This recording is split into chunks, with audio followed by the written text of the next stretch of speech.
Right now, your brain is probably addicted to something. Maybe it's coffee. Maybe it's nicotine. Maybe it's alcohol. Maybe it's weed. Maybe it's your phone. Maybe it's that tiny little hit of dopamine you get when you refresh a page and see one new notification. And the weird part is, you probably don't even think of most of those things as drugs. You think of them as habits. A morning coffee, a drink after work, a quick scroll before bed, a little something to calm down, a little something to wake up, a little something to feel normal. But if you zoom out far enough, all of this starts to look very strange, because humans are basically the only animal that looked at reality and said, Jer, this is cool, but can we change the settings? Before we go deeper, subscribe if you like videos that make normal human behavior feel slightly illegal to think about, because this one gets weird fast. For most of modern history, we talk about drugs like they are some recent problem. Like one day humans were perfectly normal, building farms, inventing shoes, making soup, and then suddenly someone discovered substances and ruined everything. But that's probably not what happened. Because the human desire to alter consciousness might be much older than civilization, older than cities, older than writing, maybe older than farming. And depending on how far you want to take it, it might even be older than humans. Because long before someone rolled anything, smoked anything, brewed anything, chewed anything, or swallowed anything in a ritual, while a guy in a mask danced around a fire, nature was already full of chemicals. Plants had them, mushrooms had them, rotting fruit had them, flowers had them, leaves had them, and animals were already interacting with them. You've probably seen videos of animals getting drunk off fermented fruit, birds eating berries and flying like they just left a prehistoric nightclub, elephants finding old fruit and acting suspiciously unserious, monkeys eating fermented food and then sitting there like they just understood taxes. And for a long time, people treated this like an accident, like animals just stumbled into it. But the more you look at nature, the more it starts to feel like animals are not always making mistakes. Sometimes they seem to come back, again and again, because altered states are not some modern invention. They are built into the environment. The forest was basically the first pharmacy, and early humans were walking through it barefoot. Imagine being one of them. You don't have a doctor. You don't have a grocery store. You don't have a word for chemistry. You don't even have a chair. You're hungry, scared, injured, curious, and surrounded by plants that can heal you, poison you, make you vomit, make you sleepy, make you alert, make pain disappear, or make the trees stop breathing. At some point, someone was going to try the wrong berry, or maybe the right one. And that's where the story gets interesting. Because the first human drug experience probably wasn't someone trying to party. It was probably an accident. Someone ate a strange plant.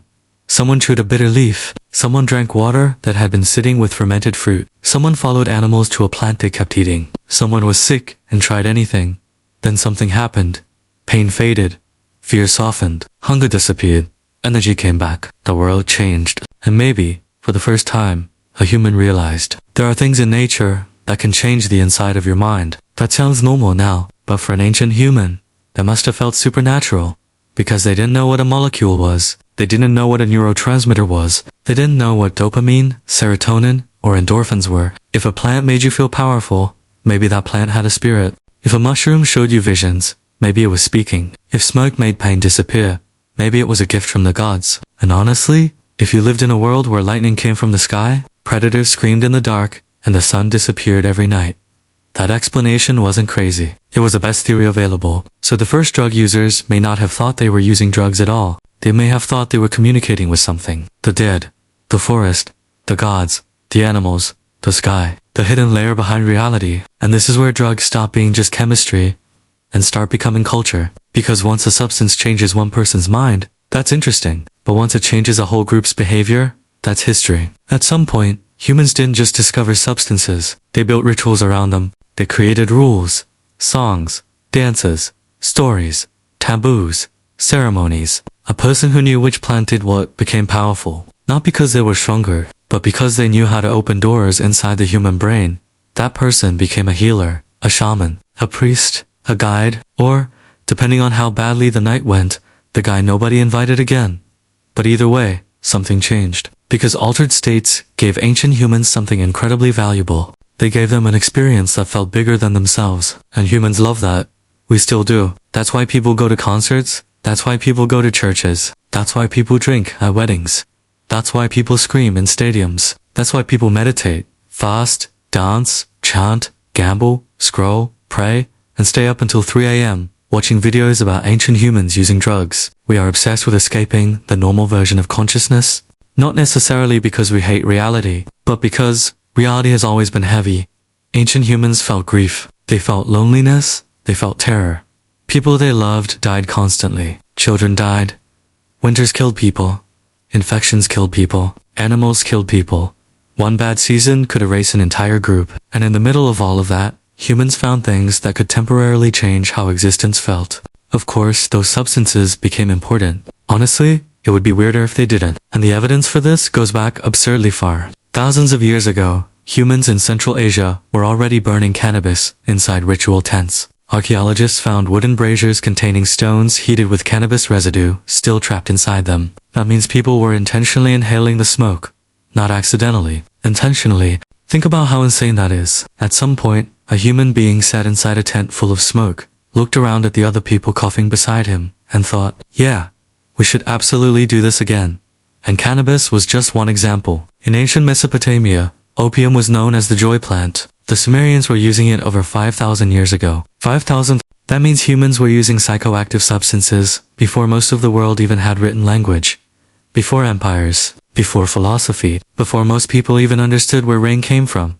And then, there are mushrooms, which somehow get even stranger. Because unlike alcohol or stimulants, psychedelic mushrooms don't just change your mood, they can completely rearrange reality.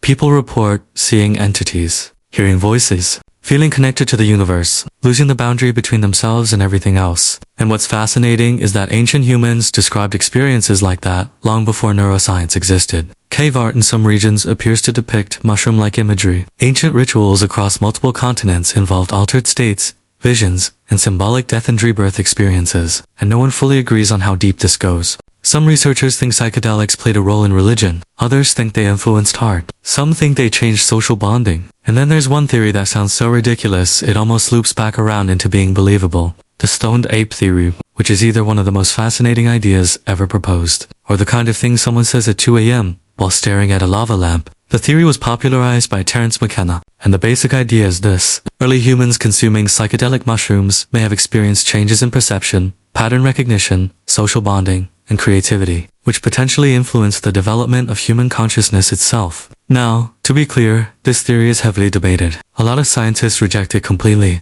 but the reason people keep talking about it is because it taps into something weirdly believable about humans. The feeling that consciousness itself is unstable, flexibly hackable, like the human brain has always been searching for doors hidden inside itself. And honestly, humans do this constantly. We alter consciousness with chemistry, with music, with sleep deprivation, with fasting, with pain, with meditation, with rhythm, with screens, with crowds, with isolation. Sometimes it almost feels like normal consciousness isn't enough for us. Like humans are permanently trying to peek behind the curtain. And maybe that explains why drugs became connected to spirituality so early. Because imagine you're an ancient human with no understanding of biology, and one specific plant suddenly makes you feel like you left your body and touched another dimension. You are not calling that a chemical reaction. You are calling that magic, and that belief shaped entire civilizations. In many ancient societies, altered states were not recreational. They were sacred. Only certain people could access them. Certain rituals, certain seasons, certain ceremonies. The substances weren't just consumed. They were respected, feared, sometimes worshipped. And this is the part people forget. Ancient humans were not stupid. They understood these substances were powerful. That's why so many cultures surrounded them with rules. Because humans figured out very early that anything capable of healing people could also destroy them. And honestly, modern humans are not that different. We still organize society around altered states. Coffee runs the modern economy. Alcohol runs social bonding. Nicotine became a global industry. Entire countries were built on the trade of psychoactive plants. Wars were fought over them. Governments formed around them. Cartels formed around them. Laws formed around them. Human history is full of substances, quietly steering civilization from the shadows. And the strangest part is, most people still think of drugs as some separate category of human behavior. But they're not. They're deeply connected to one of the oldest human desires there is. The desire to feel different, to feel better, to feel connected, to feel less afraid, to feel more alive, or sometimes, just to stop feeling for a little while. And that desire is ancient. Way older than modern society. Way older than medicine. Possibly older than humanity itself. If you're enjoying this video, leave a like and comment what you think the first human drug experience was probably like. Because the more you think about it, the stranger it becomes. Imagine being the first person in your group to accidentally discover a psychoactive plant. One minute you're just eating random things off the ground trying not to die, and the next minute you're staring at the stars, realizing your hands exist. That person probably sounded completely insane trying to explain it, but eventually other people tried it too. And that's when a strange personal experience becomes a cultural one, because humans copy each other constantly. Especially when something appears to reduce pain, increase energy, create pleasure, remove fear, or reveal meaning. That last one is important. Meaning. Because humans are probably the only species obsessed with meaning. We don't just want to survive. We want to understand why we're here, why people die, why suffering exists, why consciousness exists at all. And throughout history, altered states kept inserting themselves directly into those questions. Some anthropologists believe many early religious experiences may have involved psychoactive substances. Not all of them, but enough that the connection keeps appearing over and over again across completely different civilizations. Ancient Greece had ritual intoxication ceremonies. Indigenous cultures across the Americas used peyote, ayahuasca, and sacred mushrooms. Hindu texts reference soma, a mysterious substance still debated today. In the Amazon, shamans spent generations learning which plants could heal, which could kill, and which could make someone feel like they were speaking to the universe itself. And the crazy part is, they discovered all of this without laboratories, without chemistry, without modern science. Just thousands of years of human trial and error, which honestly may be the scariest scientific method ever invented. Because imagine how many ancient humans had to absolutely ruin their evening before people figured out which mushrooms were safe. Humanity's entire knowledge base is partially built on one ancient guy, basically saying, "Trust me, bro, this one's different." And somehow, civilization continued. But something else happened too. As humans became more advanced, substances stopped being only spiritual. They became economic, political, social, profitable. Entire empires formed around psychoactive substances. T-shaped global trade. Coffee houses became centers of philosophy and revolution. Tobacco spread across continents faster than some religions. The opium trade helped trigger wars. Sugar and caffeine quietly reshaped modern productivity. Even today, millions of people start every single morning by chemically altering their brain before speaking to another human being. That's not a fringe behavior. That's civilization. And when you really zoom out, human history starts looking less like a straight line of progress, and more like a species, constantly experimenting with consciousness. Sometimes for healing, sometimes for survival, sometimes for spirituality, sometimes for profit, sometimes out of curiosity, and sometimes because being human is emotionally exhausting. That part matters more than people admit, because one of the biggest misconceptions about ancient humans is that they were emotionally primitive.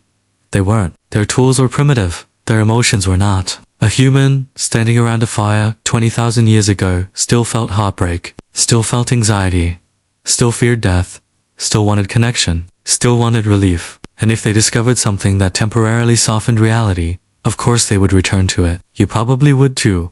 Most people would. That's why this story isn't really about drugs. It's about consciousness. About the strange relationship humans have always had with their own minds. Because humans are smart enough to be aware of existence, but emotional enough to struggle with it. And maybe that combination was always going to lead here.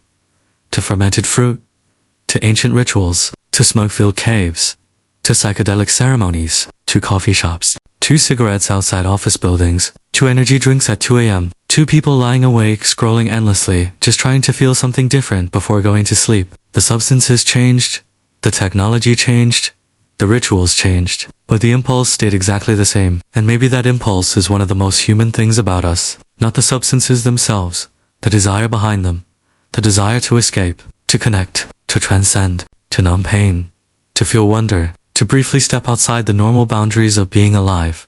Maybe humans didn't invent drugs. Maybe nature invented them millions of years ago, and humans simply became the species curious enough to keep trying them. And somewhere, deep in human history, long before civilization, long before language, long before anyone understood what was happening, an ancient human ate the wrong plant, looked up at the stars, and for the first time in history realized reality could change. If you enjoyed this video, leave a like, subscribe, and let me know in the comments what ancient human discovery blows your mind the most. And click the video on screen now. Because honestly, the deeper you go into human history, the weirder humans become.